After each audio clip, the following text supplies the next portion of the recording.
Алмазбек Шишиничти мен адам катары билем да. Мен Садыр Жапаровга бекер иштеп бергенге даярмын депчи.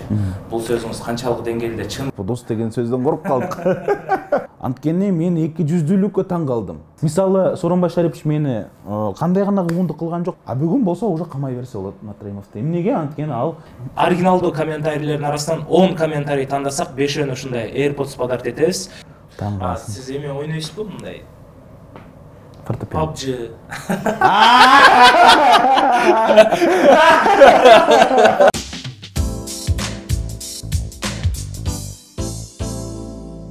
Assalamu alaikum жалпы биздин YouTube көрүүчүлөр жана биздин жалпы көрүүчүлөр демекчибиз. Бүгүн биздин эки сөз долбоорубузда өзгөчө жаш саясатчы, билимдүү жана жакын арада эле кыргыз элине ушундай тез арада таанымал болуп кеткен бул биздин коногубуз Темирлан Султанбеков мырза келип отурат. Кандайсыз? Куш келипсиз? Маанайыңыз жакшыбы? Жакшы, Кудайга рахмат. Биздин көрүүчүлөргө сыраас кызык болуп жатат болуш керек. Ушундай билимдүү биздин жаш уулубузга, билимдүү Темирлан мырзага эртең мененки күнүн кантип баштайт? Эртең менен туруп алып эле тренировка кылабы же эртең менен туруп эле пробежка кылабы? Эми менден көрүнүп турат го пробежка кылбайт экендигин. Бирок таң атпай бүгүн турдум саат 9-да. Эми таң атпай десем азыр айылда жатып көрүп аткандар уятпай 9-да турат экен деп. 9-да турдум. Чай içtim, bir kitap gördüm, новостилерди окудум, жаңылыктарды карадым, бир жолугуш өткөрдүм, анан келдим. Бул күнүңүздү пландайсызбы негизи мындай? Күнүңүз кандай өтөт? Албетте пландайм. Эртең менен тургандан баштап кечке чейин ар бир убактыңызды жазасызбы? Ооба, кээде бир жума мурун эле пландалып калат. Бир жума мурун эле жазып коесуз. Биздин кийинки сурообузда кичине башкача суроо болсун. Эгерде сиз жөнөкөй адам болсоңуз, сиз Темирлан Султанбековго эмне деп суроо бермексиз? Катардагы жөнөкөй адам болсоңуз. Эмне деген суроо? Балким журналист болосузбу, балким катардагы жөнөкөй адам болосузбу. Сиз Темирлан Султанбековго эмне деп суроо бермексиз? Билбейм. Эмне деп суроо бергенимди билбейм. Эмне азыр ойлондуртуп койдуңуз азыр. Эмне деп суроо бергенин билбейм, түшүнөм. Балким өзүңүзгө берген бир суроо бардыр жашоодо. Мен өзүмө суроо бербейм ешкачан. Мен да бербейм. Суроо бербейм. Мен өзүмө только приказ берем. Приказ бересиз? Да. Ар дайым чындыкты айт, ар дайым түз жүр. Калп айтпат, жана башка жана башка. Мындай суроо бербейм өзүмө. Биздин көрүүчүлөрдүн да 60% негизи жаштар. Ошондуктан аз жаштар көрүп жатса, ушул жаштарга билим алууга сиз кандай мотивация бере аласыз? Мисалы, китеп окуу дейт, негизи көбүсүнүн бирөө китеп окуп баштаганда 10 мүнөттөн уже уйкубуз келе баштайт да. Ошондуктан 1 саат, 2 саат китеп окуш үчүн жана ар дайым билимдин үстүндө жүрүш үчүн сиз кандай кеңеш бере аласыз? Билимдүү болсоң эми жашоо жыргалда. Эмнеге дегенде, мен азыр ойлонуп көрсөм, мына көчө баягы күнү эле классташтарым менен жолугуп калдым да. Бир топ классташтар менен отуруп чай ичип калып, анан айтышпайбы. Сен мектепте жыргап эле жүрсүң, эмнеге дейт? Сен налог төлөөчү эмессиң дейт. Кайсы налог десем, акасы жана рэкет деген бар да. Мага даже жологондон коркуш экен. Кой депчи. Тем более балыкчы да коркушчу, Мыйзамдарды билет деген бул экен. Ошо 11 жыл окуп, мектепте кадимки эле карапайым эле мектепте эми балыкчы деген шаар деген ат эле болбосо эле айыл эле да. Чоң бир айыл да. Эми Бишкекте деле айылда откандан тем более балыкчы айыл да. Анан бир дагы жолу эч ким басып келген эмес да. Айтайын десең, баян айтып атышпайбы? Эмнеге билимге умтулбайт? Анткени билим бедимке алып келип туруш керек да. Туурабы? Билим деген албетте түрдө мындай жашоонун сапаты өйдөрөөк болуп туруш керек билимдүүлөрдө, туурабы? Бүгүнкү күндө мына билимдүүлөрдүн көпчүлүгү базарда иштейт, же болбосо чет өлкөдө мигрант болуп жүрүшөт. Билимсиздер мына бизнестин дагы калкалатып, саясатын дагы калкалатып жүрүшпөйбү? Урматтуу достор, спорттук оюндар кайтып келди. Эгерде сиздер мыкты утуштарга күбө болгуңуз келсе, анда сиздин тандооңуз Melbet. Бизде эң мыкты коэффициенттер жана эң мыкты утуштар. Жана мектеп жөнүндө да жакшы сөз болуп кетти. Ушундай мага тийишчи эмес депчи, мындай разборкада болуп, мындай арасына мушташкан күнөрүңүз болду беле? Же мыйзамдуу түрдө эле? Жок, мушташкан күндөр болгон. Эми саясатта деле мушташып жүрбөйбүзбү? Кадимки жашоодо тем более да, албетте да, согуш мушташып жүргөнбүз, болгон. Бирок атын айтып койбойсузбу? Эми Азамат менен мушташкам депчи. Жок, азыр аттарын деле унутуп калдым. Бирок бир топ эле жолу мушташкам. Бир топ эле жолу. Бир 10 чакты жолу точно. Биз дагы бул суроону баягы өзүбүз жөнүндө суроо берели деп чечтик. Азыр бизди жалпы блогерлер көрүп жатса да сүйүнүп атпаш керек. Негизи бул YouTube азыркы жашоонун телеканалы болуп калды да. Телеканалга кандай иштесек, азыр YouTube ошондой иштейбиз. Өзүнчө офисибиз бар, 7-8 киши болуп иштейсиң, бир видеону чыгарыш үчүн 2-3 күнгө чейин жазасың, кандай видео тартыш керек экенинчи. Анан YouTube бизде өзүнүн эмеси жок да, мындай YouTube офис жок, YouTube'дун. Мисалы биз акча ала турган болсок, через Америка аркылуу, через Казакстан, через Россия аркылуу алып алабыз да. Ортодон мисалы YouTube'дун дана түшкөн акчасы өзүбүзгө. Ошонун биз примерно 30%-ын алабыз да. 70%-и каякта YouTube эме болсо, мындай регистрация болсо, ошол мамлекетте калат да. Ошол YouTube'ду кантип алып келе алабыз биз Кыргызстанга. YouTube'дун офисин ачып, биз прямой ошо YouTube менен сүйлөшүп, акчасын өзүбүз алабыз. Азыр бизге аябай эле акча аз түшөт да, башка Казакстандын, Өзбекстандын блогерлерине салыштырмалуу. Бул биздин программада дагы бар болчу, между прочим. Бул YouTube гана эмес, бул жанагы Facebook'тагы, Instagram'дагы билесиңер, баарында эле жанагы реклама багыттан акча түшүп турат. Көп просмотр болсо, ошол жактан реклама берсеңиз, ар кандай рекламный компаниялар сизге төлөйт. Бирок төлөмдү сизге напрямую төлөбөй, ал ошол платформа аркылуу силерге берилет. Албетте платформа өзүнө бир канча пайыз алып калат. Бирок бизде бүгүнкү күндө мамлекет тараптан мыйзамдаштырылган эмес бул чөйрө. Ошондуктан мыйзамдаштырыш керек. Бул деле азыркы учурда мындай илгери айтчу да, эки факторлор бар депчи, внутренний, внешний фактору бар депчи, эл аралык мамилелерде. Внешний факторлорго биринчи кездерде мамлекеттер эле кирчү да, мамлекеттер эле. Андан кийин эл аралык уюмдар да кирип калды. Внешний фактор болуп. Мисалы ООН же башка уюмдар. Азыр болсо мына 21-кылымда внешний факторлор болуп, мына ар кандай уюмдар дагы кирип калды да. Уюмдар дагы. Мындай мисалы Facebook же тиги бугу деген мындай ар канча мындай айтканда дилеген бизнес структуралар дагы өз мамлекеттерде эле болуп калды. Күчтөрү дагы, мындайча айтканда адамдык ресурстары дагы, акча ресурстары дагы, жана башка ресурстар дагы мындай мамлекеттерге салыштырмалуу болуп калды да. Ошондуктан алар менен даже тышкы иштер министрлик тараптан мисалы мен айткандай иш алып барганга болот. Мисалы ушул шайлоодо көрдүңүзбү, борбордук шайлоо комиссиясы Facebook менен катташты. Силер рекламаны мынча сомдон эметпегиле, ден тишини болгондо токтоттургула деп тиги бугу деп катташты. Көрдүңүзбү? Бирок Facebook аларды укпай койду да. Ошо аны жана айтканда шайлоо күнү эмес, аны деген эртерээк, тезирээк мындай байланышып, анан ушул маселелерди чечсе болот. Мен ойлойм, Кыргызстанда мисалы Өзбекстан же башка Тажикстанга салыштырмалуу калктын саны аз болсо дагы, бизде Facebook'тагы, Instagram'дагы жана башка порталдар, YouTube'дагы көбүрөөк мындай өнүккөн деп мен ойлойм да. Анткени бизде баары бир мындайча айтканда сөз эркиндиги бар да. Сөз эркиндиги бар. Ошон үчүн демократия, ошон үчүн бизде көбүрөөк блогерлер бар. Ошон үчүн бияка Кыргызстанга алып келип, борбордук Азияда бир центральный офисин ачса деле болот. Неге жок? Ошону карап берсеңиздер жакшы болот эле. Биз дагы жалпы блогерлер суранып кетебиз, анткени биз дагы казактар менен, өзбектер менен келишим түзбөй, биз YouTube менен прямой келишим түзгүбүз келет да. Биз дагы ушул маселени караштырып көрөйүнчү, кандай болот экен. Караштырып көрүңүзчү. Az блогерлер көрсө сүйүнүп атпаш керек аз чындыгындачы. Сиз айтып атсаңыз, мен эстеп кеттим да, чын эле мына баса белгилеп айтып кетчү нерсе да. Даже кино, бүгүнкү күндө карасаңыз, кинодо кээ бир кинолор тартышат, мына мультфильм болобу, кино болобу, кинонун мисалы бюджеттери прибыль алып келген 4-5-6 миллиард долларларды түзөт да. 4-5-6 миллиард доллар. А бул эмне деген сөз? Бул 6 миллиард доллар түзсө, бул деги Кыргызстан бюджетине барабар 2 эсе, 3 эсе чоң болуп калат атпайбы? Бир эле кинодон. Ошондуктан биз ушунчалык контентти мисалы сапаттуу кыла алсак, башка элдерге түшүнүктүү кылып тарта алсак, анда бул биз деген бат эле бутуска туруп кетишибиз мүмкүн. То есть адамдык ресурсту биз пайдаланганга үйрөнүш керекпиз. Кудай буйртса сиз дагы бир аракет кылып көрөсүз.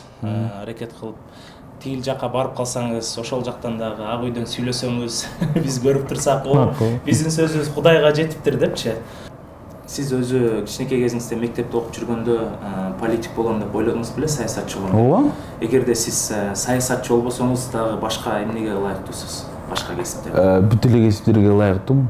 Кичинекей кезимден кайсыл тармакка мен өзүм карасам, ошол тармакты бат эле үйрөнүп кетчүмүн. Даже спортко барганда ишенбейсиз, бирок мен спорт менен да машыккам, бир 2 айдай таэквондого барып. 2 ай. Бирок аябай жакшы жетишкендиктерге жеткем. 2 айдын ичинде. Ооба, 2 эле айдын ичинде. Бирок тилекке каршы ошол өзү центр, өзүнүн локациясын башка жакка коюп, шаардын башка четинде болуп калган үчүн барбай калгам да. А так кайсы, мисалы, англис тилин мен ошол кезде Бириккен Улуттар уюмунун башкы секретары Пан Ги Мун менен жолукмакмын да, бир проект жазып, ошондон жеңип теги бугу болуп, анан дүйнөлүк деңгээлге жеткен. Мен 9-класстан бүтүргөм да ошондо. Ошо менен жолугуш керек болчу. Ошого жолугардын астында мен 2-3 айдын ичинде англис тилин жаттап алгам. Мындайча айтканда, 2-3 айдын ичинде англис тилин жаттап калгансыз. Даже артикль бар го, вот кадимки эле жана з деген артиклди мен т деп окучумун да. Финансы жагын, акча жагын сиз кайсы жактан иштеп табасыз? Мен айтпайм, мен иштейм. Эл аралык институттарда иштегем, ар кандай уюмдарда иштейм мен. Финансылык булактар бар, Кудай буйрса. Бирок ошол мен айта албайм миллионермин, миллиардермин деп. Миллионер. Силер билесиңер да, это бизде миллионерлер Кыргызстанда саясатчы болуп дейт, бирок саясатта мындайча айтканда кадимки карапайымдар деле бар. Алардын арасында менмин. Анан ошол жакын арада эле сиз Instagram баракчаларында, сайттарда жазылып жүрдү. Мен Садыр Жапаровго бекер иштеп бергенге даярмын депчи. Бул сөзүңүз канчалык деңгээлде чын жана сиз Садыр Жапаров эгерде президенттикке кетсе, ошолордун командасы менен чогуу иштегенге да даярсызбы? Эми Садыр Жапаровго бекер иштеп берем деп айтканым жок. Ал мамлекетке бекер иштеп берем деген. Бул эки башка нерсе. Эки башка нерсе. Анан бир кишиге бекер иштеп берем же иштеп берем деген менде жок андай. Иштеп берем десем, анда Жээнбековго деле иштеп бермекмин, башка саясатчыларга иштеп бермекмин. Андай жок.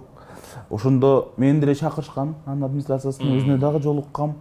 Мен бир топ жолу айткам, мына экономикалык маселелерди, тышкы саясат, ички саясат, башка маселелерди. Бирок мындайча айтканда кеңешчи жанагы платный кабинети менен, машинасы менен мен ага сразу да роль отказ бергем. Анткени бунун баары легитимдүү болуш керек, биринчи. Биринчи өзүлөрү шайлансын, шайлоо болсун, президенттик дагы, парламенттик дагы, анан кийин көрөбүз.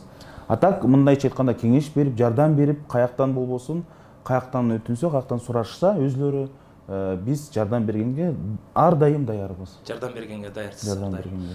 Сиз ушу СДПК партиясына эмне болуп кирип калдыңыз эле? СДПК партиясына мен 2000 өзүм мындай мыйзам боюнча бизде Кыргызстанда партияга 18 жаштан баштап кирсе болот.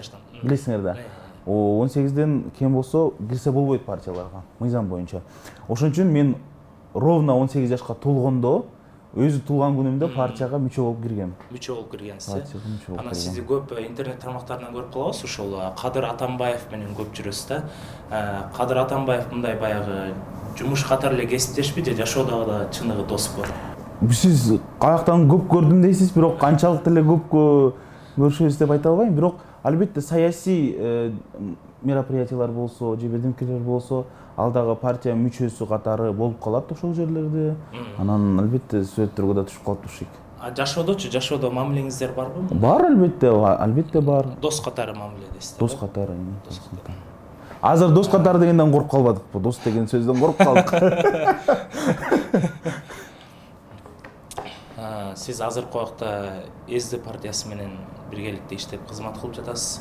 Анан ошол жакта биздин экс-президентибиз десек болот, Алмазбек Шашеновичтин эмне сапатын өзгөчө баалай аласыз? Сизге жаккан сапаты, ошол кишиден эмне, кандай үлгүлөрдү алып алдыңыз? Эми мен Кыргызстанда көп эле саясатчылар тааныйм да. Баарын десем жаңылышпайм го. Алмазбек Шашеновичти мен адам катары билем да, адам катары. Жөн эле Балким мына көп эле биздин элибиз дагы Алмазбек Атамбаевди саясатчы катары билишет, оппозиционер катары билишет, жана башка тараптардан билишет. Мен Алмашинич кандай экендигин билем, адам катары кандай экендигин, жанагындай теле тартпай турганда кандай экендигин билем.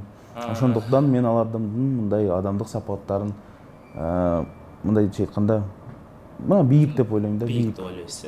Ошо сизди дебаттан көргөндө чындыгында баягы биз көрүп аткан бизге коркунучтуу болот да, ушундай дух менен, ушундай жүрөк менен кантип сүйлөп жатты, коркпой депчи. Мындай сиз чындап корккон жоксузбу же сиздин артыңызда тургандагы бир мындай байкелериңиз, артыңызда турганда таяныштарыңыз барбы? Ошон үчүн сүйлөдүңүзбү же сиз чындап өзүңүзгө ишенип сүйлөдүңүзбү ошонун баарын? Эми биздин мамлекетте ал кезде Жээнбеков менен Матраимовдон өткөн кыйындар жок болчу. Анан артынан эл бар да. Ошон үчүн мен айта алдым, мен элге таяндым. Элге таяндым. Анткени мага мен кайсы жолугушууга барбайын, кайсы регионго барбайын, мага эл ошону талап кылып атты да. Ошону айтып атышты элдер. Ошондуктан мен элге таяндым. Анткени элден мындайча айтканда күч жок. Ошондуктан кээ бир саясатчылар ойлошкон, мына биз армия менен туруп алабыз, анан акчабызга туруп алабыз тиге буга деп ал жардам берген жокко. Эл деген сел да. Бирок ошон үчүн бир убакыт талап кылат, албетте убакыт талап кылат. Ошон үчүн мен элге таянып айткан сөзүм. Элге таянып айткан сөзүңүз. Ошондон кийин коркутуулар болгон жокпу? Мен ушул коркутуулар жөнүндө айтканды жакшы көрбөйм да көп. Неге дегенде бул биринчиден кеткен бийлик, экинчиден жаштар дагы мына бизди көрүп аткан азыркы учурда да, анын баарын айтып берсең коркуп калып эчтеке айтпай калганга балким барышат. Ошон үчүн мен ар дайым жок, баары эле жакшы деп айтканга аракет кылам да. Анткени калк ар дайым ойлоп туруш керек, бизде демократия, коркпош керек, айтып туруш керек өз оюн кандай ой болбосо дагы. Ошондуктан мен мындай терс жактарын айтпаганга аракет кылам да. Мына бүгүн айтып атабыз, бүгүн курултайды дагы обсуждение кылып атпайбызбы? Курултайды конституцияга кириш керек деп атат да. Мисалы Садыр Жапаровдор. Кээ бир топтор, кээ бир мүчөлөр айтып атат, мисалы Текебаевдер баш болуп, конституцияга курултайды киргизбеш керек деп. Бирок алар конституцияны окубагандай да. Ошол 2010-жылкы конституцияда 52-чи берененин 2-чи пунктунда курултай бар. Азыркы эле конституцияда курултай бар. Азыркы эле конституцияда бар. Ошон үчүн тиги топтогу бул топтогу конституцияны окубагандай эле да. Ошол эле учурда курултай конституцияда бар болгону менен курултайлар өткөрүлбөй жатат деп айтышы мүмкүн кээ бирлер. Бирок өткөрбөдү. Эмнеге? Бекназаров баягында өткөрбөдү эле, билесиңер, канча чогуу өткөрө берет. Анан айтып атышат, курултай деген кайсы орган? Бул 3 эле бийлик бутактары болот. Мына мыйзам чыгаруучу, сот, анан аткаруу бийлиги. Курултай каяка калып калат? Анткени мыйзам жазуучу орган бул жогорку кеңеш. Дегенде курултайга орун жок болуп калат да. Бирок ошол эле учурда мына мен суроо берип атам, анда президент кайсы бутакка карап калат? Аткаруу бийлик бизде конституция боюнча премьер-министрде. Анан бизде эмне? Сотторду элейби президент. Жогорку кеңеште. Ал эч нерсе кирбейт конституция боюнча. Бирок баарын башында турат. Ошондуктан конституция эң башынан туура эмес жазылган. Эң баштан туура эмес. Башынан эле туура эмес жазылган. Өткөндө жакында ошо сунуш киргизишти, конституцияны ушундай кылсак болот дегенди баягы өзүнүн терс сөздөрүн айтып чыккан элдер болду, жана саясатчылардын арасынан да болду. Бул деген конституция меселе бул конституция болуп жатат депчи. Сиз ушуга өзүңүздүн ой пикириңиз кандай? Конституция жактыбы сизге жаңы жазылган конституция? Конечно, жаккан жок. Эми ошол эле учурда мисалы карап көрсөңүз, мен кошулган жокмун ошол. Пресс-конференция берип атышпадыбы? Баягы эски саясатчылар баары чогулуп алып, ошого каршы конституция деп баары чогулуп алып кыйкалышты. Эмнеге мен кошулган жокмун барып? Анткени мен эки жүздүүлүккө таң калдым. Эки жүздүүлүк. Эмнеге? Анткени ошол айтып жатты, Садыр Жапаров анын командасы сунуштаган конституцияда жазылып турат. Президент өзү премьер-министрди тандайт. Президент өзү министрлерди тандайт. Президент өзү кандай кылса ошону калкалап калат деп мына кыйкырып, өкүрүп, баары чогулуп, ошоктон ажылдап отурушту го. Анан мен ушундай эки жүздүүлүккө таң калдым. Неге дегенде, эми бул мыйзамдаштырган да ошону. Мыйзам алкагында ошону кылайын деп атат бул топ, саясий топ. Силер эмнеге мына канча жылдан бери унчукпай келатасыңар. Конституцияда ошентип белгиленбесе дагы ушинтип президенттер кимди премьер-министр кылам десе ошону кылып, кетирем дегенде кетирип, министрди кандай кылып тандаса ошондой кылып тандап өздөрүнүн эле ушинтип алып келип атпайбы? Конституцияда жазылбаса деле. Ошон үчүн мен Жапаровдорго да таң калам. Эмне кылат аны жаздыртпай эле кыла берсе деле болот да бизде. Көрүп атпайсыңарбы? Ошондой болбодубу?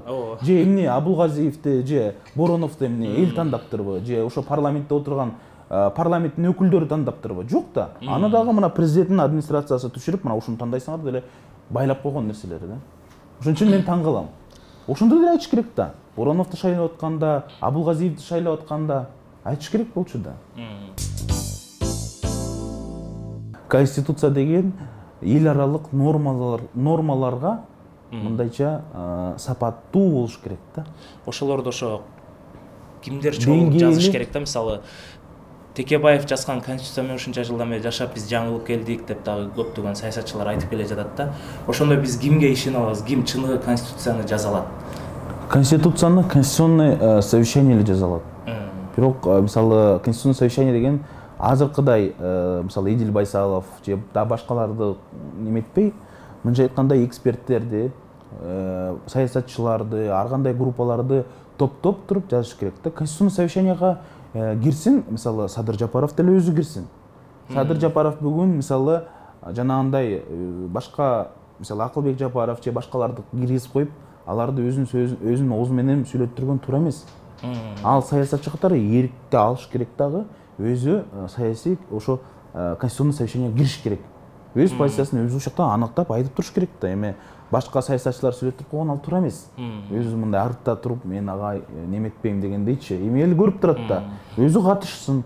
Анан кийинчерээк ошого өзү жооптуу болсун. Туура болсо, ошо даңкты өзү алсын. Туура болбой калса, айыпты өзү алсын. Туурабы?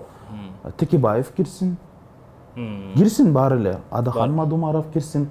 Баары кирсин. Роза Отунбаева кирсин. Баары киришсин, бүт саясатчылар. Бакытбек Калмаматов чыгып атат, мына жаш саясатчылар. Мына юрист чыгып атат, Сания Токтогазиева деген, жаш көрүп атасыздар. Баары кирсин каны экен. Биз анткени булар күчтүү. Ооба, кээ бирлери жакшы, кээ бирлери жаман, ар кандай ой караштар бар да бизде баарыбызда. Бирок булар баары бир күчтүү. Бул это баары бир ушу күчтүү да. Ошон үчүн ошондой килейген команда чогулганда компромисске келишет да баары бир. Ошоктан урушушат биринчи күн, экинчи күн, үчүнчү күн, бирок аягында баары бир кандай жыйынтыкка келишет да. Мен ар дайым айтам, биз ар дайым жолугушуп туруш керекпиз да.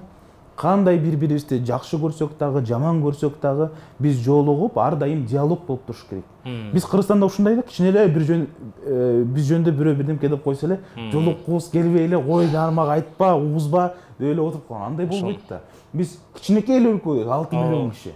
Анан бири-бири менен жолугуп турбаса, сөз неметип турбаса, анда сөзсүз бул жаман нерселерге алып келет да. Элди бөлүп жарууга алып келет. Ошондуктан кандай болбосун, баары мамлекеттик иш жөнүндө ар дайым жолугушуңуздар керек. Ар дайым. Биз прессага да жолугуп туруш керек, элге ар дайым маалыматты берип туруш керек да. Мен таң калам, биздин президенттер айтып атпайбы? Бир жылда бир эле жол беришет да пресс-конференцияны. Көрдүңүз беле? Кайсы президент болбосун? 5 президент болду, 5 өттөн бир жылда бир жол берет да. Мен таң калам. Америкада, Россияда мындай өнүккөн өлкөлөрдө 300 миллион калкы бар мамлекеттер, экономикасы өнүккөн ушундук өлкөлөрдүн президенттери тим эле күн сайын эле пресс-конференция беришет. Брифингдер беришет, эшикке чыгып. Анткени алар коомдун жооп берип, ошон үчүн алар такшалган болот да. Кандай острый вопрос болсо, ошону сразу чечип, кандай мындай проблема, конфликттер болотса, ошону журналисттерден сразу уга алып, сразу чечкенге аракет кылышат да. Анткени эртеси күнү чечип келбесе, кайра сынга алып уят болот да, бүт СМИге, элге. А бизде болсо бир жылда бир жолу чыгып коюп, анан таң каласың да алардын дооматтарын угупчу. Бизде убакыт жок дейт. Путин, Трамптар таап аткан убакытты сен таба албайсыңбы, слушай. Таң каласың да, туурабы? Ошондуктан ачык болуш керек. Коомго дагы ачык болуш керек, саясий оппоненттерге дагы ачык болуш керек. Отчет берип туруш керек, мындайча айтканда, ошо элдердин суроолоруна жооп берип, журналист. Мисалы, Сооронбай Шарипович мени кандай гана куугунтук кылган жок, мен айткым келбейт да, анын баарын азыр. Мага эле эмес, бүт туугандар, тияка бияка, бүт. Бирок ошого карабастан, бүгүнкү күнгө чейин мен ага мындай сый урмат эле мамиле кылам.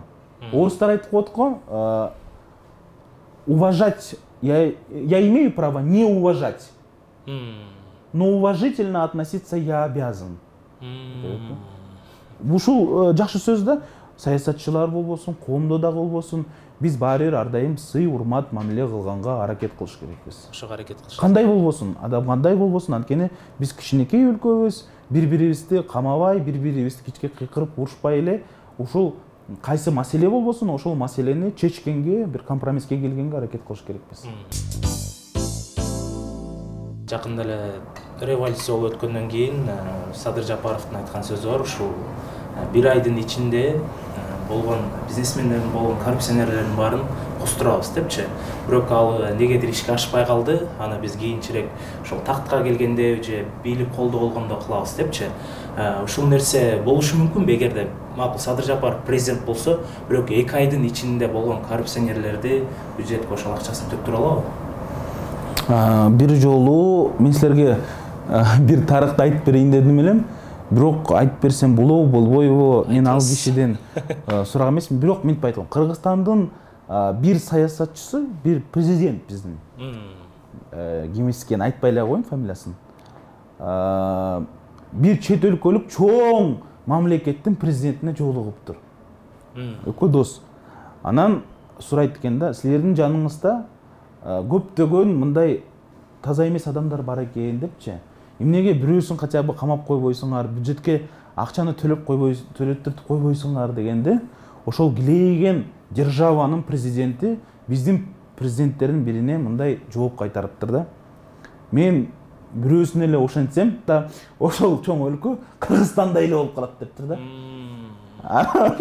Эмнеге десе, айтыптыр да.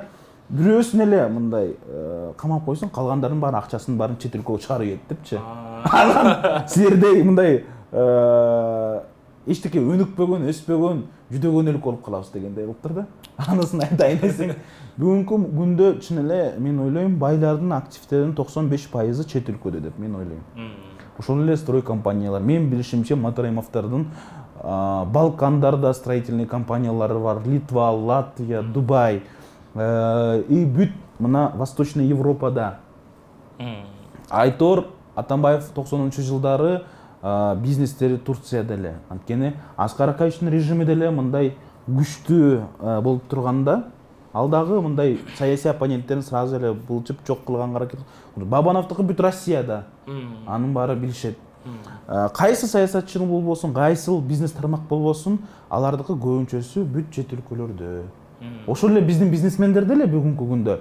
Эми айтайын десең, саясатка кирбеген эле бизнесмендердин деле, мисалы, Жомо Куликовский болобу, же башка болобу көрүп атасыңар. Казакстанда Наваттар, даже кафелер көрдүңүзбү? Чет өлкөдө Казакстанда ачып атыптыр, тиякта ачып атыптыр, биякта. Алар Кыргызстандан кеткенге аракет кылышат экен да. Эмнеге дегенде, Кыргызстанда биз көп кызат экенбиз да. Көп кысым көрсөтөт экенбиз да. Анан мисалы акча бюджетке түшкөндө, акчанын баары бюджеттен туура эмес пайдаланып атпайбы? Ошондуктан мисалы налог төлөгөндөн качып атат. Билеген бизнесмендерди айтпай эле коеюн, кадимки эл деле качып атат. Салык төлөөдөн.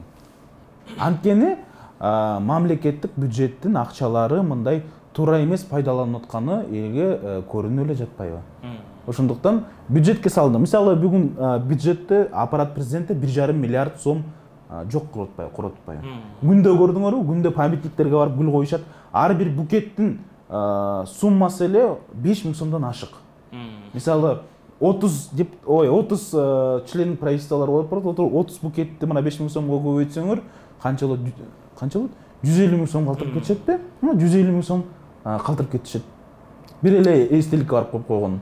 Эми гүлдөр эле да. Анан айта берсем, күндө канча акча кетирип атышпайбы? 150 000 сом салык салыш үчүн ойлоп көргүлө. Мисалы бир эле мисалы чач тарач же бир таксист мисалы 2-3 жылда салганын акчасы да бюджетке. Алар 1 секундда жок кылып коюшат, ушундай. Ошондуктан баарына мындай акырын, анан жакшы карап көрүш керек да, баарын. Салыштырмалуу болуш керек да. Жакында эле ошо Матраимовдорду Американын чорный списогуна кирди деп интернеттерде чыгып жатат. Америка кандай чара колдоно алышы мүмкүн ушул нерсеге? Садыр Нуркожоевич айтпады эле, мен Матраимовдорду каматам деп, андан кийин айттым, мен камабайм. Анткени мамлекетке бюджетке акчасы түшүп турганы жакшы депчи. Бул нерсе мен айтып коюм, Сооронбай Шарипович да айткан.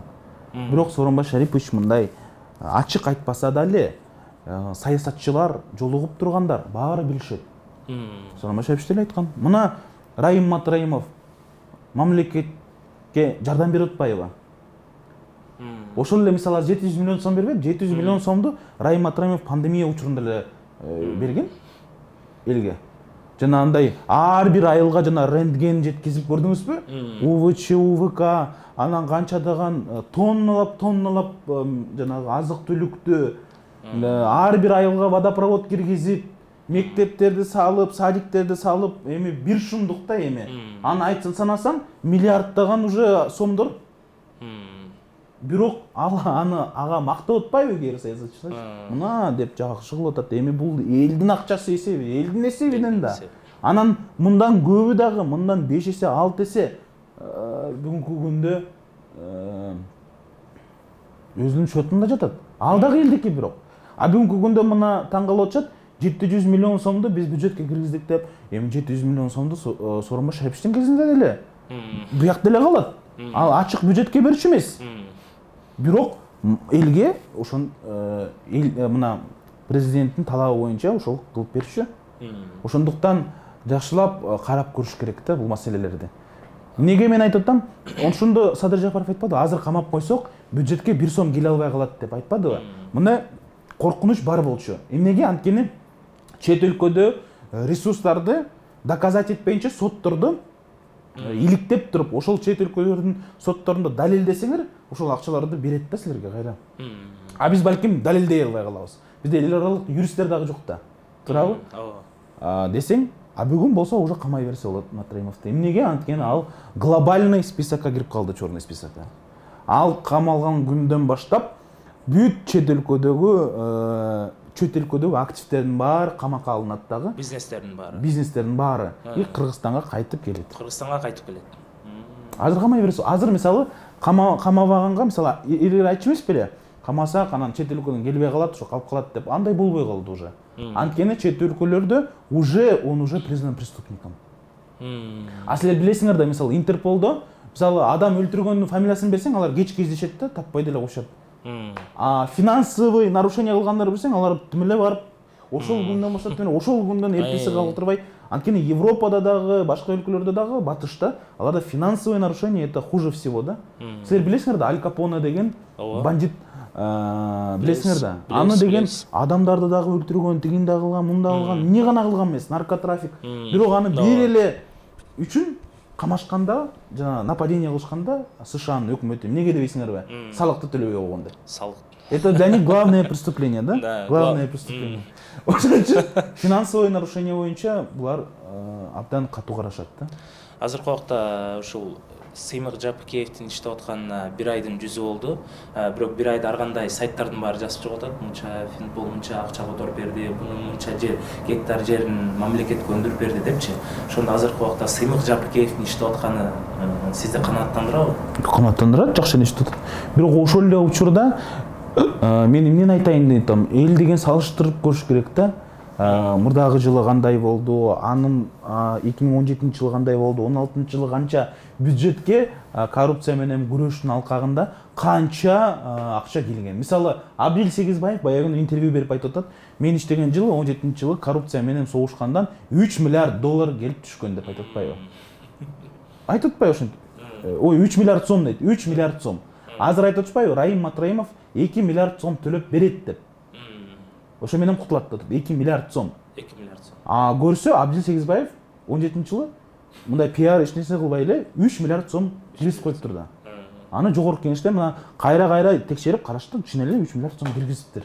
Коррупция менен согуштун алкагында 17-жылы. Бирок ал мындай пиар жок эле, жана кыйкырып өкүрүп СМИге чыкпай эле киргизип коюштур. Ошон үчүн мен дагы бир жолу айтам. Ар дайым коомго айтып туруш керек да. Ошон үчүн мен айтып атпайм, биз салыштырып көрүш керекпиз, салыштырып көрүш. Цифраларды караш керек, тилерди караш керек, буларды караш керек. Ошонун алкагында бир какой-то результат чыгат. Азыр айтышат, эмнеге СДПК менен шайлоого бардың деп көп суроо беришет. Сиз да азыр ошол жакка карап бердиңизби же башка бердиңизби? Эмнеге башка партия менен барган жоксуз, мына тазараак партиялар менен деп суроо берип атышпайбы? Мен мындай деп жооп берейин дедим элем, шайлоонун астында мени чакырышты, 7-этажга чакырышып, кел биримдик менен бар шайлоого дешти. Бул таза партия дешти. Жаңы партия, аты булганбаган, тим эле шундук партиябыз дешти. Мен рахмат дедим. Мен эң кир партия менен барам шайлоого дедим. Дарып таң калышты эмнеге дегенде. Мен айттым, элдин астында аброю жок деп мага айтышты. СДПК. Мен айттым, Кыргызстандын эл аралык деңгээлде аброю СДПКдан дагы жаман. Элдин ичинде СДПКнын аброю Кыргызстандын эл аралык аброюнан карагандан дээрлик жакшы эле болуп турат. Бүгүнкү күндө биз мен элге далилдейм. Гирди дагы тазаласа болот, жүрбөй калганды дагы жүрдүрсө болот, болбой калганды болот дегенге биз жеткизиш керекпиз. Анда Кыргызстанда эле кетип калбайлы, анда бул гир мунун имиджи жаман дүйнөлүк ушул немеде, анан бул деген булганган өлкө, анан коррупциялашкан өлкө деп эле анда барып башка өлкөлөргө көчүп кетпейли анда. Жок, мен ушу далилдейм, партиянын атын тазалайм, партияны кайра ийгиликке жеткизем. Биз ушинте алсак, тыштап кетип качып кетпей, анда мамлекетти дагы биз көтөрө алабыз, өнүктүрө алабыз, түздөй алабыз. Ушу ар бирөө ушундан башталат да. Сен үйүңдү түздөй алыш керексиң биринчиден. Огородуңду, полициятыңды, анан партияңды, анан башка нерсе, анан баары эле сразу эле мамлекетти кантип өнүктүрө алмак. Андай болбойт да. Сен партиянын аброюн көтөрө албасаң, сен кантип өлкөнүн аброюн көтөрө алмак элең. Ошон үчүн мен атайын СДПК менен бардым. Акчасыз. Бул жолу көрдүңөр да, баягы СДПК өмүр бою бүт эле баннерщиктердин баарын ээлеп калган, рекламанын баары СДПК. 1 секунд рекламабыз жүргөн жок, көрдүңөр. Жерчиктери жок, эч нерсеси жок, бирок ошо баары элдин колдоосун алып, бүгүнкү күндө мен ойлойм СДПКнын атын биз тазаладык. Азыр уже баягы эски адамдардын, жанагы начар адамдар уже башка партиялар менен уже атташып калды да, биримдиктиги бугулар. Уже кире алышпайт сиздерге. Жок, аларды уже бүгүнкү күндө ошол адамдарды илгери СДПКчы деп айткан адамдарды бүгүн уже бул биримдиктер, бул мекеним Кыргызстандар деп калышты да. 21-жылы мына азыр парламенттик шайлоо болот да, аларды уже дагы башка партиялар болуп калдылар. А биздин атыбыз уже тазаланып калды, Кудай берди. Убагында баягы кыйынчылык болуп турганда, ушу азыркы Сооронбай Жээнбековдун убагында Алмазбек Шаршеновичти алып барып камаганда, ошондо СДПК партиясынан көбү чыгып, көбү даже кандай десем мен баягы сатканга чейин барышты. Ошонун арасынан биздин көрүшүбүз боюнча бир 5-6 эле киши калды да. Азыр ошолор менен иштейсиздер. Анан Алмазбек Шаршеновичтин балдары, анан башка дагы барбы СДПК? Парламентте көрдүңүзбү? Парламентте 6-7 депутат калды. 38 депутаттан 6-7 чын эле 38 депутаттан 6-7. Бирок 20 чакты депутаттар булар жанагындай нейтралитет болуп чалып ар дайым ой мондай болуп атат, теги бугу деп эле айтып тургандар толтура болду да. 20дай депутат. Ошолордун баш болуп турганы мисалы Чыныбай Турсунбеков. Ал мисалы колдоп мына айтканга бара алган жок, анткени бизнеси бар, тегинеси бар, түшүнүп турасыңар. Анын кызына дагы иш козгоп койушкан, ал өзү айткан мага. Мына кызыма иш козгоп коюшту, тиге козгоп коюшту, мен айта албайтам, тигинте албайтам, минте албайтам, бирок мен силер мененмин деген депутаттар толтура да. Бияка чейин. Силер менен. Анан бирок чынында айтып коюш керек, чын эле Жээнбековдун кезинде 1-2 эле депутат болду да, президенттин саясатын колдойбуз деген депутаттар болгон жок практически. Бул жакшы көрүнүш да. 3 жылда парламенттен мисалы президенттин камчысын чапкандар мисалы 2, 3, 4, 5 эле киши болуш керек да. Калгандар ооба за деп берип атышты, анткени бийлик баары бир мажбурлайт да бергиле депчи.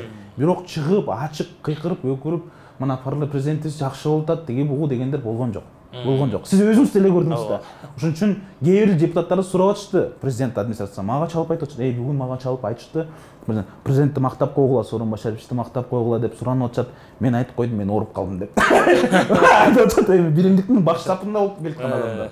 Айтып айтканда, бул жакшы көрүнүш да. Ооба, алар айта албайт, бирок ошол эле учурда мактап дагы айта албагандыгы ошол баары бир какой-то бир уяты бар экендигин көрсөттү да. Көрбөдүңөрбү? Бул мактагандар деле болгон жок. Эч ким мактаган жок. Жакшы деп айта алышкан жок. Ошо парламентте минтелеп отурушта. Сиз манассыз деген.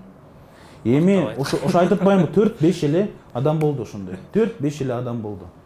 Калгандар болгон жок. Бирок ал киши да кантип айтты, силер билесиңер, ал биринчи инсульт болбоду Зарылбек Рысалиев. Ал айтты, сиз манасыз деп. Бирок анын айтарынын астында инсульт болуп жатып калды анын суракта, МВДда. Жана аны да камайлы дешкен да. Билесиңер, ал ошо камайм деп атканда ал инсульт болуп жатып калды, больницада 3-4 жума жатты, анан чыгып туруп сиз манасыз деп камалбай калды. Ошондой эле анан калгандарын каратпайсыңар, эмне болгон? Я бирок акаса критики очень, мен критикага мындай кандай десем, очень тяжело отношусь. Действительно, бирөө бирденкеди жазып койсоң, ошо түнү бою уктай албай, ушундаймын да. Анан кээде саясатчылар таң калам да, элдер мынтип өлү жазышат го. Көп мына бүт элдин баары жаман көргөн саясатчылар го. Ошолор кантип укташат деп мен таң калам да. Жөн эле жүрүшөт да. Анан мен мисалы бирөө жазып койсо, түнү бою ойлоп чыгам да. Кээде мисалы конструктивдүү жазса, ошого жооп бергенге аракет кылам, кайра жооп берип эле чарчап калам да. Эначейчи, кээде бар го аябай. Анан ошо түнү бою уктабай эле, ошо аябай жаман боло берем да. Аябай жаман боло берем. Не знаю, почему, откуда это у меня. Бирок, не знаю, очень көнө албай атасыз да. Уже 5 жылдан кийин уже майны бербей аласыз да. Жок, көп жылдан бери мен уже ачык мындай чоң саясатта жүргөнүмө уже 1 эле жыл болду. Мисалы Калын Картман элге балким, бирок бишкектер мен давно эле билчү, уже 3-4 жыл болду го. Бирок ошол эле учурда мисалы критика болсо мен аябай уктай албай жаман болуп чыгам да. Сиздин 200 деген сөзүңүз аябай прикол болду. Ушундай 200 адам болду деген. Уже 1 жумадан бери даже мына мен атайын спорт залга барып калдым. Ошондо айтышат, сеники бүт жакшы, бир эле жагың жаман семизсиң деп жазып коесуң. Деселе, кой, даже көрдүңүзбү? Не то что мындай саясат жагынан, да, ишиң туура эмес деги болсо, анда тем более аябай жаман переживать этип чыгам да түнү бою. Даже физиологически бир жагым туура эмесе, мен ошого элдин, эл айтса, значит калп айтпайт, ушунчу керек деп уже кайра спорт залга да барып эле кой арыкташ керек деп жүрөм да. Анткени эл айткан туура да, эме ден соолукту караш керек, теги бугу деп мындай жакшы ниети менен айткандар бар. Анан жанагы эчтеке таппай калып, жок дегенде бир жагынан мындай кысыш керек дегендер бар да. Эми ошолордун дагы бир дагы аргумент болбосун деп атайын ошо спорт менен машыгып жатам. Сизди негизи биз баягы телевизордон көргөндө, интернеттен көргөндө аябай мындай серьезный, только саясат жөнүндө сүйлөгөндө ойлочу, бирок сиз мындай веселый адам экенсиз да. Ооба. Эгерде сиз баягы бир ресторанга барып калдым. Анан сонун эле ресторан, өзүлөрү тим эле шумдук да. Анан жанагы жеп атсам, менин пастамдан неме чыгып атпайбы, таракан чыгып атпайбы, элестеттик эле. Ужас, это известный ресторан шаарда. Мен таң калдым да, таң калып. Анан мен еще эчтеке деген жокмун, жанымда отурган немем досум теги администратор деп калды да, администратор жүрөгү учуп кетти, мени көрүп жүрөгү учуп кетти, азыр деген Facebookка салат деп ойлоду болуш керек. Жок деп мен эчтеке айткан жокмун да, эчтеке деп айтпай, жөн эле ничего страшного деп койдум, анан ушинтсем анан кийин келип айтып атпайбы. Вы, оказывается, такой, я думала, вы сейчас устроите здесь неме деп. Я говорю, жок, мен мындай саясатчылар менен эле антпесе, силер эмне мамлекетти тонодуңар эле дедим го, бул боло берет да, жашоодо мындай боло берет. Жашоодо мен антпейм. Бирөө менен ушуп же чындык. А зачем? Веселый экенсиз, ошо мындай вайынга да тартылып кое бересизби? Иә. Вайынга да если сунуш түшсө тартылып кое бересизби? Тартылып кое берем. Тиги вайын болуп кетпеди силер айткан жанагы ужас дегениңер. Мен өзүм таң калып калдым да. Ошол учурда чын эле мен аябай таң калып калдым да, жана Мирлан Бакиров туруп айтып атсачы, ушунчалык бети бетон экен да, кечирип коюңуздар. Бети бетон экен да, мындай туруп эле мынтип коет. Добушту сатып алуу дагы, добушту сатуу дагы бул арам деп бедемке деп тим эле кыйын болуп ушинтип сүйлөп атат да. Эми ушуну кантип ушуну айтып атат дейм да, эми телевизорго чыгып алып элестеткиле 6 миллион киши карап атса, ушинтип сүйлөгөнүнөн мен таң калып, өз учурумдан мен ойлогом, өз ичимен айттым деп, акасы мен мынтип айтып бермен да таң калып калдым да. Сиз эмне китеп окуйсуз? Жана акыркы жолу кайсыл китепти окудуңуз? Акыркы жолу бир окуганда канча саат отуруп окуйсуз? Мен азыркы учурда мен азыр кичине бошураак болуп калып, мен көбүрөөк азыр окуп калдым. Акыркы жолу мына көчө эле мен Монголиянын конституциясын окудум. Буга чейин азыр көп конституцияларды окуп атам да. Мен Франциянын конституциясын окуп чыктым. Франциянын конституциясында жазылып туруптур да. Революция — это естественное право народа дейт. То есть революция, оказывается, Франциянын конституциясында, оказывается, макул жол берет экен да, революция кылганга болот экен Францияда. Ана мисалы Монголиянын конституциясында жазып коюшуптур. Скот это национальное достоинство Монголии деп. Мына кээде таң каласың да, кээ конституцияларды окупчу.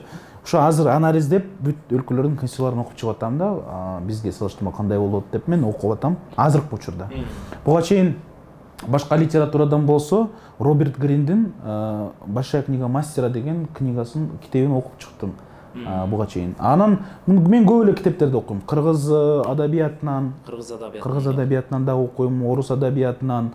Бирок мен азыр көбүрөөк научно-популярный китептерди көбүрөөк окуйм да. Сынган кылычты окудуңуз беле? Окугам. Сынган кылычты мен да окуп чыккам, негизи биринчи жолу окуганда түшүнгөн эмесмин, 3 жолу окуганда түшүнгөм да. Ошондо азыркы саясат мен оюм боюнча. Ооба. Ошол убакта эле азыркы саясат жөнүндө жазган. Кайра эле кайталанып келе берет. Бирок мен Кыргызстан саясатына таң каласың да, эмнеге дегенде кыргыздар даже бири-бирин ушунчалык саясатта жаман көргөнү, даже мына карап көрбөйсүңөр, 19-жылдын ортосунда Ормонхан. Бизде хандар болгон эмес да, мындай бүткүл кыргыздар хан. Даже Ормонхан нарындыктардын эле кичине өлдүктөрдүн мына северден Кыргызстанда бир аз эле аракет кылганда хан болгонго, башка хан болгон эмес. Бирок ошол болгондо деле Ормонханды өлтүргөн ким?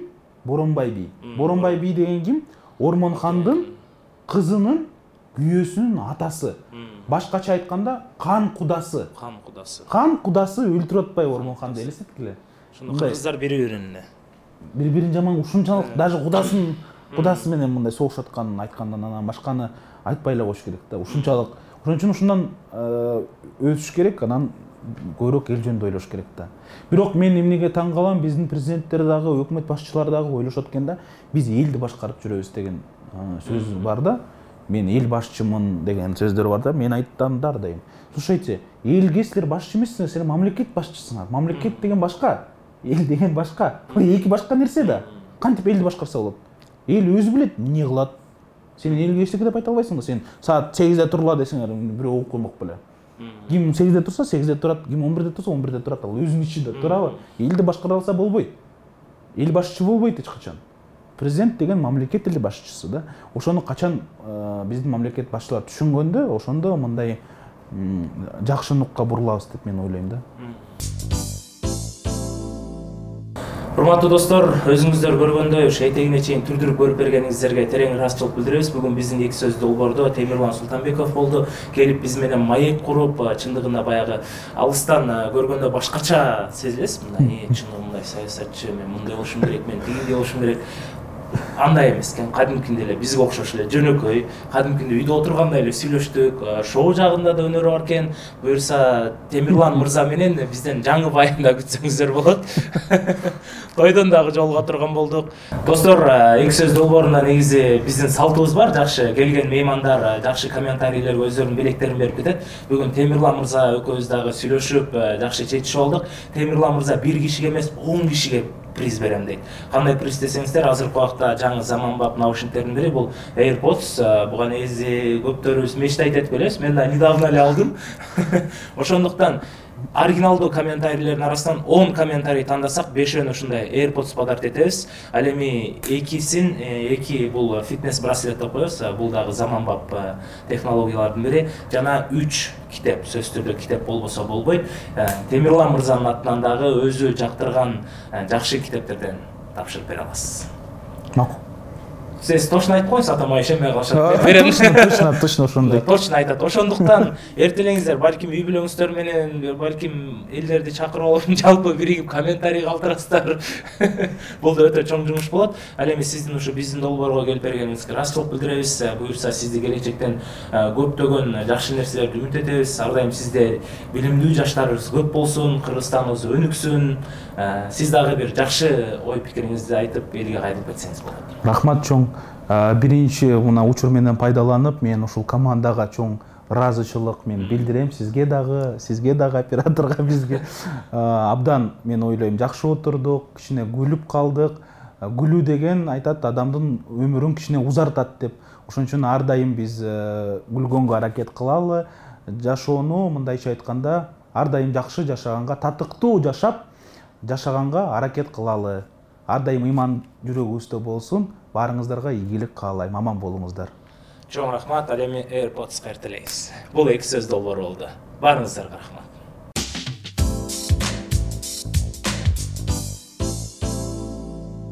таңғаласың. Сиз эме ойнойсузбу мындай? Фортепиано. PUBG.